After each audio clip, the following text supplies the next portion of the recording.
कारवांसराय में क़याम करने वाले तमाम मुसाफिरों की खिदमत में हस्बे मामूल इस बूढ़े दास्तान गो का सलाम पहुँचे। और जैसा कि मैंने अर्ज़ किया है कि लाहौर एक दफ़ा आ जाए तो अपनी मर्ज़ी से तो नहीं जाता कहीं भी, और हमारी मर्ज़ी भी है कि लाहौर ठहरा रहे, क्योंकि लाहौर में क़याम करना दरअसल ज़िंदगी के सबसे बड़े पुरलुत्फ़ तजुर्बे से आशना होना होता है। आज कारवांसराय के दरो दीवार पे रोशनियाँ हैं मुख्तलिफ़, और उसमें लाहौर की गलियाँ हैं, लाहौर के कूचे हैं, लाहौर की इमारतें हैं, लाहौर के लोग हैं। ये जो रोशनी और साए का खेल होता है ये सिर्फ फ़ोटोग्राफ़ी में नहीं होता, मुसव्वरी में भी इसकी बहुत ज़्यादा अहमियत है। चुनांचे ख़ुसूसी क्लासेस होती हैं जो मुसव्वरों के लिए, जहाँ पे सिखाया जाता है कि रोशनी को किस तरह इस्तेमाल करना चाहिए। इस सिलसिले में बहुत सारी मिसालें दी जा सकती हैं। मसलन वर्मीर की मुख्तलिफ़ पेंटिंग्स जो हैं उनमें वो एक जो दूध डाल रही है खातून, उसका आप देखें तो खिड़की खुली है। उसकी बेशतर जो है पेंटिंग्स बहुत छोटे उनके साइज़ होते हैं, लेकिन उनमें हमेशा कहीं ना कहीं से रोशनी आ रही है, या एक खिड़की होगी जहाँ से रोशनी आ रही।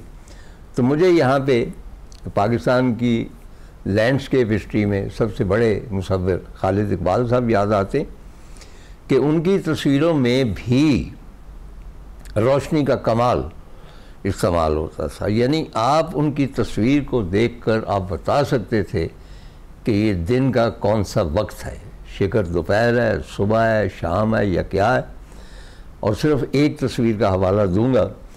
एक उन्होंने ईंटों का भट्टा था, उसको पेंट किया जब सूरज गरूब हो चुका है तब, और शफक की हल्की सुर्खी होती है, और वो सुर्खी जो है वहाँ पे जितनी भी झाड़ियाँ हैं या पुरानी ईंटें हैं या मलबा है उसके ऊपर भी असरअंदाज हो रही है।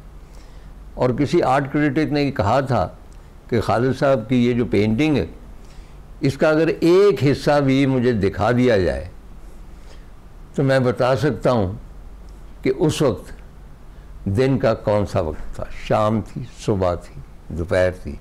चुनांचे रोशनी बहुत अहम किरदार अदा करती है फ़ोटोग्राफ़ी में भी और मुसव्वरी में भी।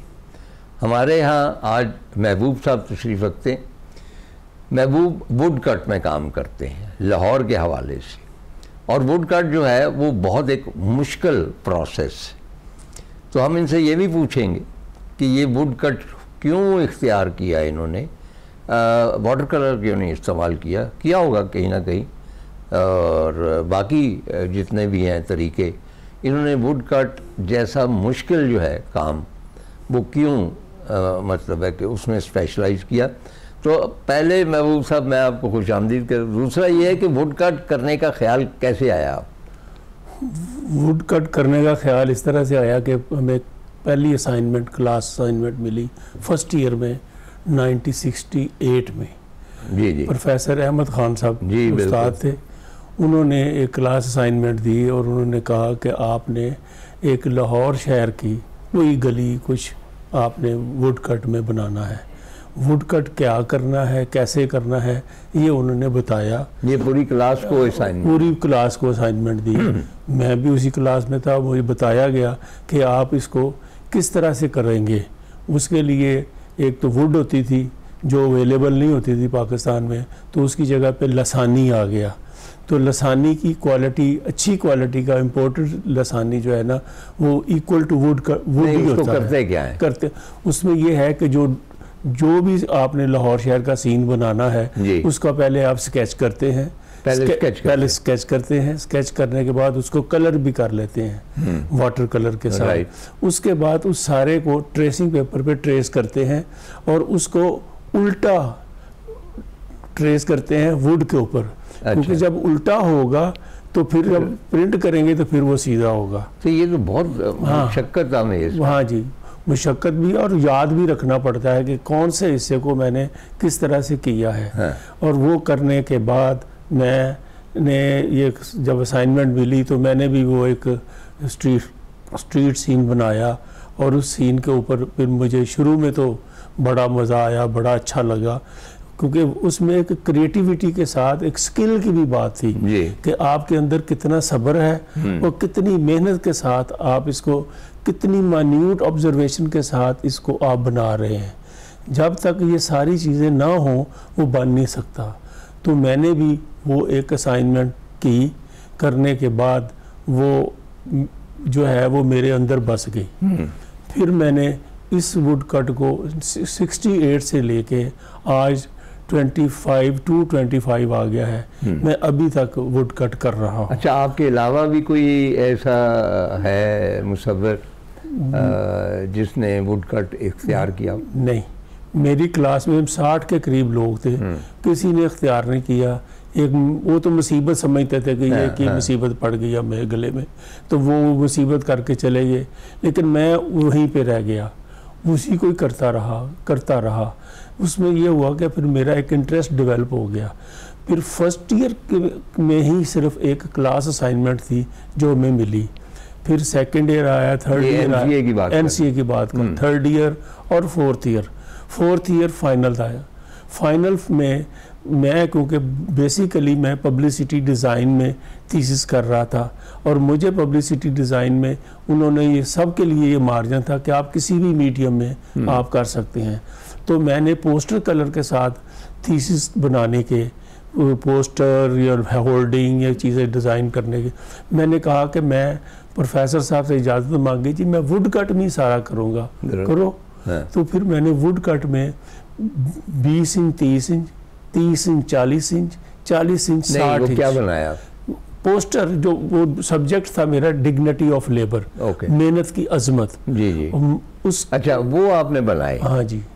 और आई एम श्योर कि उसमें बहुत आउटस्टैंडिंग पोजीशन आई जी, मेहनत की वो उसमें आउटस्टैंडिंग पोजीशन इस तरह से आई मेरी, क्योंकि मैं अकेला ही था। और वो इतना मुश्किल था। और जब किया तो जब नेशनल कॉलेज में प्रिंसिपल शाकिर अली से लेके और भी जितने उस्ताद आए, वो आके उन्होंने मुझे बड़ा अप्रिशिएट किया।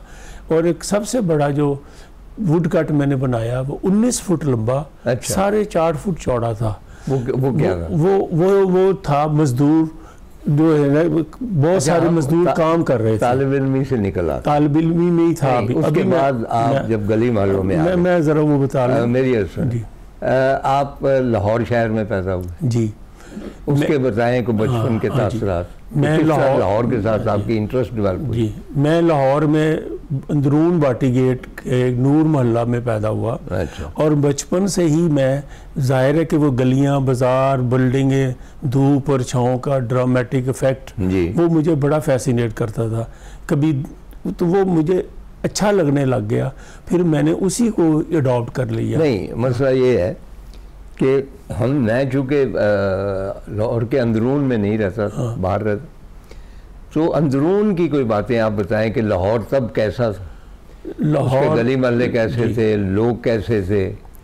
लाहौर जो है वो पहला लाहौर बहुत ही अच्छा, बड़ा ज़बरदस्त और बड़ा लविंग किस्म का लाहौर था, जिसमें लोग, उनका पुराना लिबास, पुराना रहन सहन का तरीका और मकान ख़ास तौर पे, गलियां ख़ास तौर पे उसी पुराने तर्ज की थी, जो ज़्यादा फैसिनेट करती थी, मुझे भी हॉन्ट करती थी कि ये एक कल्चरली इतना रिच है। मुझे समझ नहीं आई, आज तक मैं सोचता रहता हूँ कि वो इतना खूबसूरत लाहौर इन्होंने ख़त्म करके एक नई गलियाँ, नए मकान, पुरानी बड़ी बड़ी अच्छी इमारतें, झरोके, वो उनको सारों को तबाह कर दिया और अब एक नया लाहौर बनाना शुरू कर दिया जिसके अंदर उसकी कोई ब्यूटी नहीं है। अच्छा, आप कभी दोबारा जाते हैं लाहौर में, उन्हीं गलियों में घूमते फिरते? हाँ जी, अब मैं उधर ही जाता हूँ क्योंकि मैं गुलशन रावी रहता हूँ अब, लेकिन वो करीब ही है।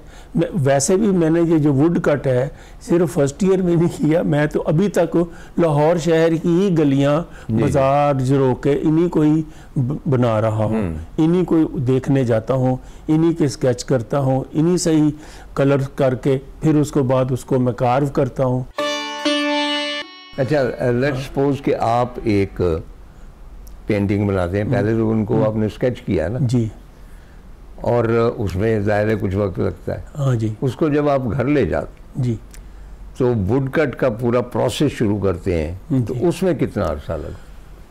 वुड कट में ये देख लें कि मैं शुरू में तो 1-2 रंगों का 3 रंगों का वुड कट बनाया करता था, तो वो उसमें तो महीने के अंदर अंदर बन जाता था। यानी एक तस्वीर महीना, तकरीबन 2-3 हफ्ते, महीना लगता था। लेकिन महबूब साहब, वो जो आप बनाते थे उसके कई फिर प्रिंट्स बन सकते? जी, उसके प्रिंट ज़्यादा से ज़्यादा जो है ना वो मैं 7 बनाया करता था। अच्छा। इसलिए 7 बनाया करता था क्योंकि उसकी कार्विंग जो की होती थी ना लसानी के ऊपर, उसका जो एज कार्व करने की जो एज की शार्पनेस है ना वो डैमेज हो जाती थी, क्योंकि रगड़ रगड़ के चमचे के साथ, खाने वाले चमचे के साथ, ऊपर हम ब्लॉक है, ब्लॉक के ऊपर इंक लगाई है, इंक के ऊपर कागज़ रखा है, फिर उसको इम्प्रेशन लेने के लिए कि पेपर के ऊपर चम्मच के साथ रगड़ते थे ताकि वो इंक जो है वो पेपर पे ट्रांसफ़र हो जाए। अच्छा, इसमें मुझे पिकासो याद आता कि पिकासो की मुख्तलिफ एचिंग्स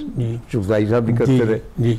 अच्छा, वो भी एक लिमिटेड एडिशन होता? हाँ जी, बिल्कुल। और उसके साथ दस्तखत होते थे कि इसके सिवा, और उसके बारे में यही कहा जाता था कि अगर उसके ज़्यादा प्रिंट्स बनाए जाएं तो उनकी क्वालिटी में फ़र्क। जी बिल्कुल ठीक कहते हैं, क्योंकि जब हम चमचे के साथ रगड़ते हैं ना तो उसकी जो कार्व करते हैं ना जब आप टूल के साथ, तो उसकी जो एक शार्पनेस ऑफ कार्विंग होती है ना वो डैमेज होती है।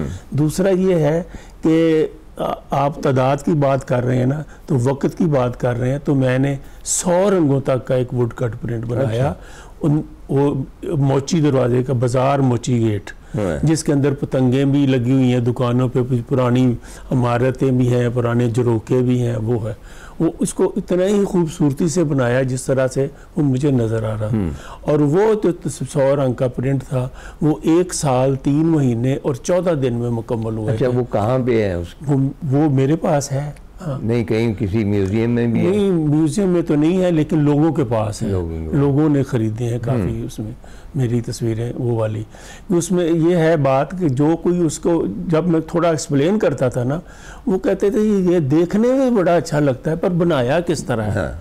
तो ये बात फिर मुझे साथ सिखाना होता बताना होता था कि ये इस तरह से, क्योंकि जब तक लोगों का अंडरस्टैंडिंग ना डेवलप हो वो चीज़ को ख़रीदते नहीं है, क्योंकि उनके घर में भी अगर लगेगा तो कोई आके पूछेगा यार है कि। अच्छा, आपने ये फ़न आगे भी सिखाया लोगों को? मैंने, एक होता है सिखाने का, मैंने बड़ी कोशिश, बड़ा तरला किया है कि कोई आके सीखे। अच्छा। नहीं सीखता। फिर मैंने अब कोशिश पिछले कुछ 7-8 साल से कोशिश की है। मैं नेशनल कॉलेज जाता हूँ, प्रिंसिपल से रिक्वेस्ट करके कि मैं जो स्टूडेंट हैं ग्राफिक आर्ट के, उनको एक वर्कशॉप में करवा देता हूँ 7-8 दिन की। इसी तरह पंजाब यूनिवर्सिटी में, लाहौर कॉलेज वुमेन यूनिवर्सिटी में, पंजाब इसमें जीसी यूनिवर्सिटी में। तो वर्कशॉप आप करवा रहे हैं? वर्कशॉप मैं करवाता हूँ, लेकिन आप हैरान होंगे कि उस वर्कशॉप के लिए वो जो पढ़ाने वाले उस्ताद हैं उनके भी बड़े तरले करने पड़ते हैं। नहीं, सवाल ये पैदा होता है कि जो वर्कशॉप्स आपने मुनक़द की उनमें कोई ऐसे स्टूडेंट उभरे जो आपका ख्याल है कि इस फ़न को आगे लेके चले? नहीं, कोई नहीं निकला। वो सिर्फ एक मुसीबत समझ के करते थे कि ये हमें एक क्लास असाइनमेंट मिल गई है और अब हमने ये करनी है और बस। आप ये देखें कि मेरे एक दोस्त हैं चुगताई, सोहेल चुगताई, उसने एक जब इस किताब की तकरीब की तो उन्होंने ऑफ़र की वहाँ पर जितनी ऑडियंस थी, उसने कहा जी मैं अपनी तरफ से ये ऑफ़र करता हूँ कि महबूब अली आके यहाँ पर वर्कशॉप कराया करेगा। इसको जगह, कलर, पेपर, हर सारा कुछ हम देंगे, आपको कुछ भी नहीं लाना पड़ेगा और आप आएँ और सीखें, ताकि इसका ये फ़न जो पिछले 54 साल से कर रहा है कोई और भी करे। सच्ची बात यह है कि मेरे दिल में ये बड़ी ख्वाहिश है कि ये काम आगे ट्रांसफर। लोग नहीं आए उसकी वजह कि वो मेहनत ही नहीं करना चाहते। अभी मैंने 4-5 महीने पहले नेशनल कॉलेज में वर्कशॉप करवाई है 2 हफ्तों की, और वहाँ पर मैंने उनको कहा है कि जी अगर किसी ने भी सीखना है ये मेरा टेलीफोन नंबर है, मुझे बुलाएं। बड़ी ट्रेजेडी है कि ये फ़न पूरा जो है आपने सीखा और उसमें बहुत प्रोमिनेंस हासिल की, क्योंकि जब भी वुडकट का नाम आए तो आपका नाम आता है।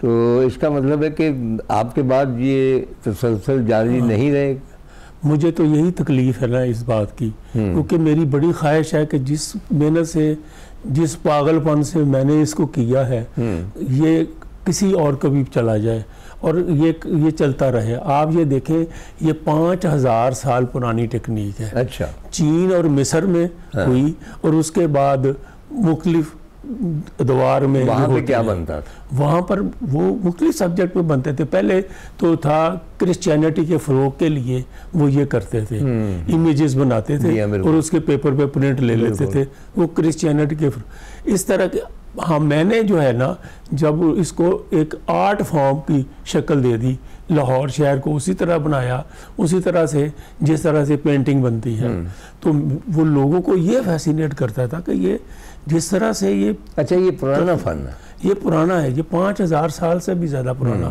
फन है। और उसको जब कॉलेज में भी मैं हैरान हूँ कि अब तो कॉलेज में भी जो है ना, वो सिर्फ एक सब्जेक्ट के तौर पे, एक इंट्रोडक्शन के तौर पे वो बताते हैं। पंजाब यूनिवर्सिटी में भी यही हालत है। लेकिन देखें ना, अब मिनिएचर का जो फन था वो भी ज़वाल पज़ीर। हाँ जी। लेकिन बशीर ने हाँ उसके ख़ास तौर पे दिलचस्पी ली और उसके ऊपर मेहनत की और पूरा डिपार्टमेंट बनवाया जी, और उसके ऊपर डिग्री वगैरह, और उसके माशाल्लाह शागिर्द कहाँ के कहाँ पहुँचे हुए। तो आप नहीं समझते कि आपको भी ऐसा मौका मिलना चाहिए? मुझे ऐसा मौका अगर मिलता, मैं नेशनल कॉलेज में पढ़ा रहा होता, तो फिर मैं कोशिश करके इसका मैं एक डिपार्टमेंट में अंदर एक मुस्तकिल पोजीशन निकाल लेता, कोशिश करता कि ये आए लोगों को सिखाएं। बशीर को ये फ़ायदा हो गया कि वो वहाँ टीच करता था और उसने बड़ी दिलजोई से काम किया, और उसको वहाँ स्टूडेंट मिल गए और उस स्टूडेंट को इनकरेज किया, और पास करने के बाद ही वो स्टूडेंट को कॉलेज के अंदर ही क्लास में ही बैठ के काम करने की इजाज़त देता। अच्छा महबूब साहब, आपकी जिस तरह मैंने आगाज़ में अर्ज़ किया है, रोशनी और साए का खेल आपके बड़े वाज़े होते हैं। हाँ। जो धूप के करिश्मे हैं और साए के, और उसी हिसाब से वो इमारतें और लोग अपने रंग बदलते हैं। हाँ, या उनका इम्पैक्ट अलग होता है। ये चीज़ भी आपने बचपन में इन गली कूचों में घूमते हुए सीखी? क्योंकि ये मेरा बचपन का मुशाहिदा है, क्योंकि जाहिर है कि मैं वहीं से गुजरता था, देखता था। और सुबह के टाइम अगर आप एक गली से गुजर रहे हैं तो इफेक्ट और होता था, दोपहर को और होता था, शाम को और होता था। लेकिन मुझे सच्ची बात यह है कि उसके अंदर जो ब्यूटी क्रिएट होती थी ना, वो धूप और छाँव की वजह से होती थी। जैसे रेम्बरांट की पेंटिंग में एक लाइट का जो इफेक्ट है ना, वो कितनी खूबसूरती पैदा करता है। इसी तरह मैंने भी इस सब्जेक्ट को कॉन्शियसली रखा कि मुझे इसको इसी तरह ही ब्यूटीफाई करना है, और इस लाइट और शैडो के प्ले को बड़ी अच्छी तरह से लेके चलना है। और फिर मैं कोशिश करता था कि जो बिल्डिंग, जो मोहल्ला, जो गली या बाज़ार बना रहा हूँ, तो उसके अंदर धूप की जो फॉर्मेशन है उसको बड़ा माइन्यूटली ऑब्ज़र्व करता था कि कहाँ पर धूप के पड़ने से एक पेंटिंग के अंदर एक ड्रामेटिक इफेक्ट पैदा करता है और पेंटिंग की क्या खूबसूरती बनती है।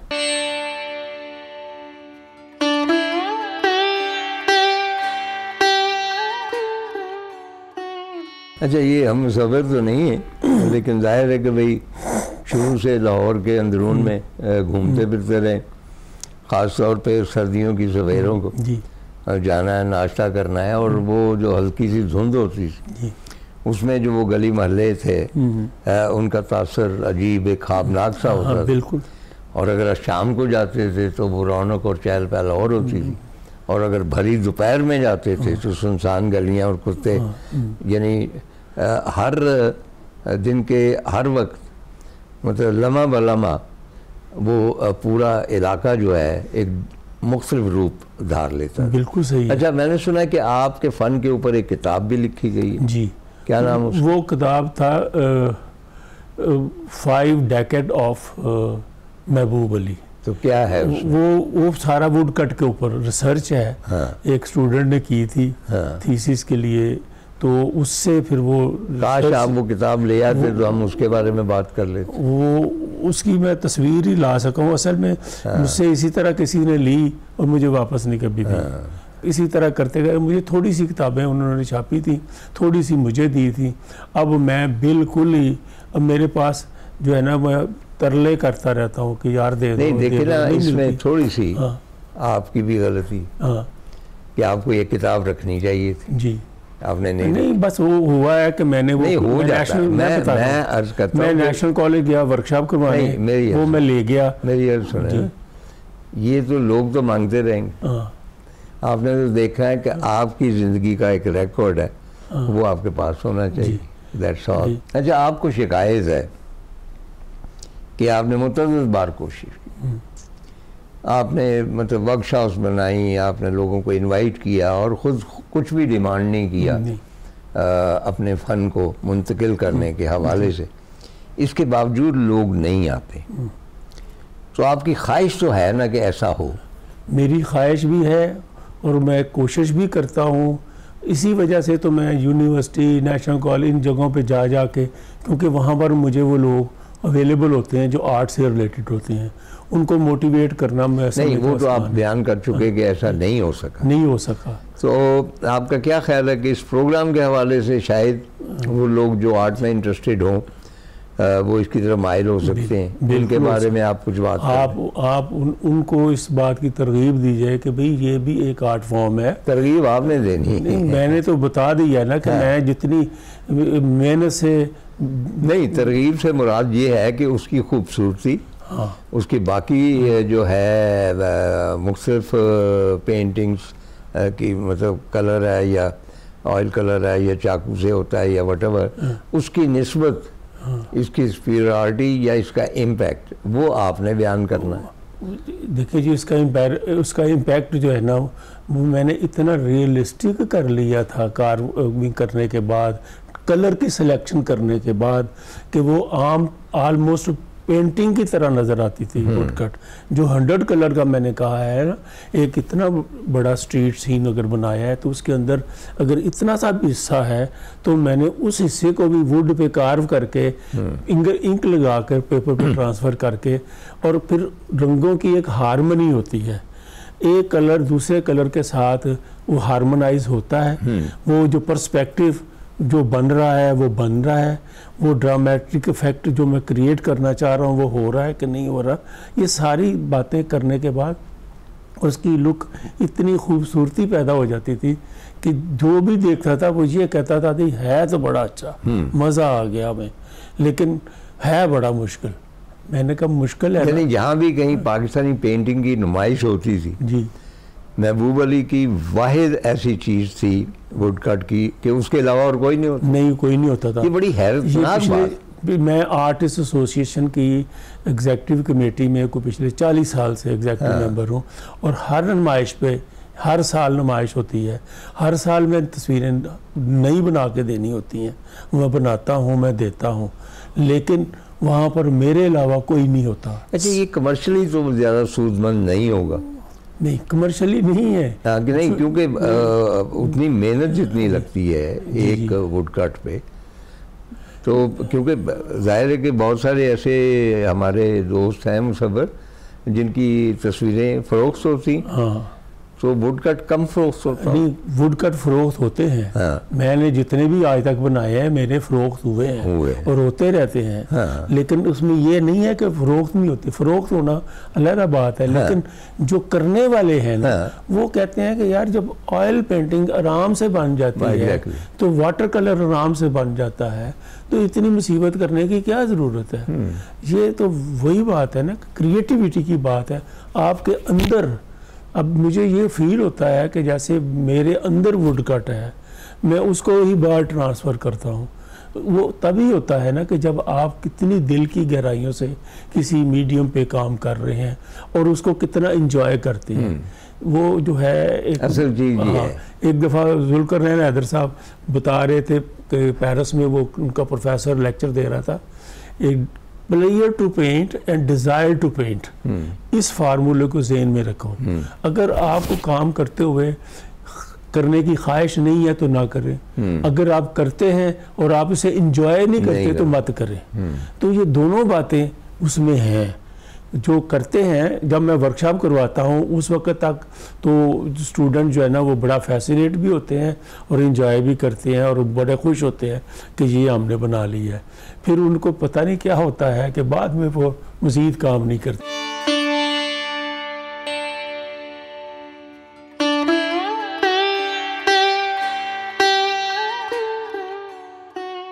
अच्छा महबूब साहब, आपके हमरा हमने मैं तो उन्हें लम्हे मौजूद में ज़ुल्करनैन हैदर के अलावा पाकिस्तान का सबसे बड़ा लैंडस्केप पेंटर तस्वर करता हूँ, नज़ीर अहमद। हाँ जी, उनको भी हमने इनवाइट किया था। कुछ बहुत नागुज़ीर वजूहात की बना पे वो तशरीफ़ नहीं ला सके। तो आप नज़ीर को जानते हैं? जी जानता हूँ। आपका क्या ख्याल उनके बारे में? वो भी एनसी के पढ़े हुए हैं। जी जी। नहीं, मेरा मतलब उनकी पेंटिंग के बारे, जो लाहौर के बारे में। उसकी लैंडस्केप पेंटिंग जो है ना, उसके अंदर एक खालिद इकबाल साहब की झलक नजर आती है। हाँ जी, वो उसी के अंदाज से ही वो ज़ुल्करनैन हैदर भी उसी तरह से ही। हाँ। बिल्कुल, बस क्योंकि मेरा नहीं ख्याल कि कोई शख्स अगर क्लासिकल लैंडस्केप पेंटिंग बनाता है जी जी तो वो खालिद साहब के असर के बगैर बना सके, नहीं बना सकता। और दिनों नज़ीर अहमद यहाँ तशरीफ़ नहीं लाए, कुछ ऐसी वजूहात हो गई, लेकिन उनका तज़किरा थोड़ा सा मैं करना चाहूँगा कि उन्होंने बहुत बड़े काम किए हैं। मसलन स्मॉल इंडस्ट्रीज़ में वो थे, वहाँ पे पाकिस्तान के बल्कि पंजाब के मुख्तलिफ जो अज़ला हैं, वहाँ जो क्राफ्ट्स थी उनके बारे में उन्होंने किताबें तरतीब दी और उनमें उनके स्केचेस भी हैं। वो दर्जनों किताबें हैं ऐसी। इसी तरह उन्हें देखकर ये अंदाज़ा नहीं होता कि ये पेंटर, और उन्हें देखकर ये कतई अंदाज़ा नहीं होता कि ये कमाल के नसर निगार हैं, और ये तो बिल्कुल ही अंदाज़ा नहीं होता कि वो तसव्वुफ़ से भी दिलचस्पी रखते हैं। ऐन मुमकिन है कि अब अगर वो नहीं आ सके तो शायद किसी बुज़ुर्ग के कदमों में बैठे होंगे। तो उन्होंने नेशनल कॉलेज ऑफ आर्ट्स के जो उनके असातिज़ा थे, शाकिर अली, ज़हूरुल इख़लाक़, सईद अख्तर, सब, उनके बारे में एक किताब लिखी है, कस्ब कमाल कुन मेरा खैर उसका नाम है। और यकीन कीजिए, मैं एग्जैजुरेट नहीं कर रहा कि उसके कुछ हिस्से इतनी खूबसूरती से लिखे गए हैं कि कोई बड़े से बड़ा नसर निगार भी वैसी नसर नहीं लिख सकता। उन्होंने सईद अख्तर के ऊपर भी एक किताब लिखी। अपने बारे में वो बहुत लापरवाह हैं। मैं सिर्फ इतना कहूँगा कि मुझे खालिद इकबाल के पास ले जाने वाले नज़ीर अहमद थे, और उसके बाद मैं खालिद साहब की कोई ना कोई पेंटिंग हासिल करना चाहता था। तो उन्होंने मुझसे कहा, क्योंकि मैंने तो पहली पेंटिंग उनकी देखी तो दिल दे बैठा, कहने लगे नहीं आप इंतज़ार करें। चुनांचे जो पहली पेंटिंग उन्होंने रिकमेंड की वो मैंने खालिद साहब से हासिल की, और वो उनकी 7 बड़ी पेंटिंग्स में शुमार होती। दूसरी बात जो है कि नज़ीर जो है वो फॉलोअर हैं खालिद इकबाल के, लेकिन मुर्शद सईद अख्तर को मानते, और बिल्कुल कदमों में बैठ के वो पुराने तर्ज में, और बिल्कुल लापरवाह हैं अपनी प्रोजेक्शन के हवाले से। मैंने बहुत मरतबा इंसिस्ट किया कि आप अपने फ़न के हवाले से भी कोई किताब वगैरह, लेकिन उसके लापरवाही बरतते हैं। एक और चीज़, पेन एंड इंक में लाहौर के बारे में उनके बहुत खूबसूरत स्केचेस हैं, बल्कि एट टाइम्स मुझे फ़ील होता है कि उनका जो है बाकी लैंडस्केप का काम उसके मुकाबले में उनका पेन एंड इंक बहुत अच्छा है। और लैंडस्केप में उन्होंने तमाम दरख्त खालिद साहब की तरह पेंट किए, मुख्तलिफ, और ख़ास तौर पर नहर के किनारे अमलतास हैं, सुर्ख फूल हैं, वट एवर। और वो एट टाइम्स मतलब पास पहुंच जाते हैं खालिद साहब के, और वो उनको इस बात पे बड़ा फ़ख्र है। एक बात मुझे याद है कि खालिद साहब के फ़न के बारे में उन्होंने कही थी कि हम तो सारी उम्र काम करते रहे तो उनके करीब नहीं पहुंच सकते, क्योंकि उनके पास एक मौजज़ा है। और वो मौजज़ा क्या है, ये नज़ीर अहमद ने कहा। उनका कि जी वो ब्रश उठाते हैं और एक जगह लगाते हैं और कहते हैं कि ये बादल होना चाहिए, और वो बादल बन जाता है। और उसी बुर्श से, उसी रंग से नीचे वो एक नदी का पानी बनाते हैं और कहते हैं पानी बन जाओ, पानी बन जाओ। कहेंगे कि ये हुनरमंदी हम कभी नहीं सीख पाएंगे। नज़ीर अहमद जो है वो शायरी का भी बहुत उम्दा ज़ौक़ रखते हैं, सैकड़ों शेर याद। तो मैंने एक दफ़ा सजेस्ट किया था, बल्कि उन्होंने गालिब की शायरी के ऊपर भी स्केच बनाए, फिर दरमियान में छोड़ दिए, क्योंकि हैं वो मतलब कि नॉन सीरियस किस्म के, हर चीज़ के बारे में काम करते हैं, फिर बता जाते हैं, छोड़ देते हैं। फिर मैंने कहा कि जी हीर रांझा को मुसव्वर कर ले। तो बाहर तौर मेरी ख्वाहिश थी कि वो यहाँ पर तशरीफ़ लाएँ, आप नफ्स नफीस उनसे मिले, उनके ख़यालात सुने। ऐसा नहीं हो सका, लेकिन हमारे पास महबूब साहब जैसे भी लाजवाल मुसव्वर मौजूद हैं। तो महबूब साहब आप क्या देखते हैं? एक तो आप मायूस हैं ना बिल्कुल वुडकट? नहीं, मैं वुडकट से मायूस नहीं, फ्यूचर्स, मैं वुडकट के फ्यूचर से मायूस जरूर हूँ। हम उसी की बात कर रहे हैं ना। अच्छा, आपकी नज़र में, क्योंकि आपकी स्पेशलिटी लाहौर है, और कौन से ऐसे मुसव्वर हैं 8-10 जिनके आप नाम ले सकते हैं, जिन्होंने लाहौर की रूह जो है उसको कैप्चर किया हो? उसमें लाहौर जो है, जिसमें जुल्फ़ी भी है, मुस्तफ़ा भी है, और कुछ नए स्टूडेंट हैं ये जिन्होंने इसको अडॉप्ट, मुझे उनके नाम नहीं याद, लेकिन तो बहुत कम लोग हैं जो लाहौर शहर के ऊपर पेंट करते हैं। अच्छा, लाहौर के ऊपर, क्योंकि एक और नौजवान है मुगीस शायद जी, उन्होंने रावी को पेंट किया हुआ है। अच्छा, नज़ीर ने भी रावी को बड़ा खूबसूरत पेंट किया हुआ और तमाम मौसमों में किया हुआ। बिल्कुल, बल्कि मैंने एक दफ़ा लिखा था कि जिस तरह दरिया सूख रहे हैं, तो खुदा न खास्ता अगर रावी सूख जाता है तो वो नज़ीर अहमद की पेंटिंग में बहता रहेगा।